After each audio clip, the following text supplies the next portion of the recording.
സാമ്പത്തിക വർഷം തീരാൻ ഒരു മാസം. പകുതി പോലുമായില്ല പദ്ധതി നിർവഹണം.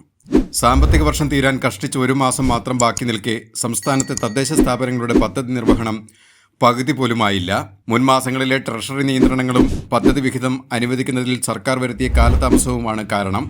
ഇതോടെ ഇത്തവണയും മാർച്ച് മാസം ബില്ലുകൾ കൂട്ടമായി ട്രഷറിയിലെത്തുന്ന സ്ഥിതിയാകും. 7,746.30 കോടി രൂപയാണ് 10,034 തദ്ദേശ സ്ഥാപനങ്ങളുടെ സാമ്പത്തിക വർഷത്തെ പദ്ധതി അടങ്കൽ. ഇതിൽ 3,730.01 കോടി രൂപയാണ് ഇതുവരെ ചെലവിട്ടത്. 139.48 കോടി രൂപയുടെ പ്രവൃത്തികളുടേതായി 6,125 ബില്ലുകൾ നിലവിൽ ട്രഷറിയിൽ പാസാക്കാനുണ്ട്.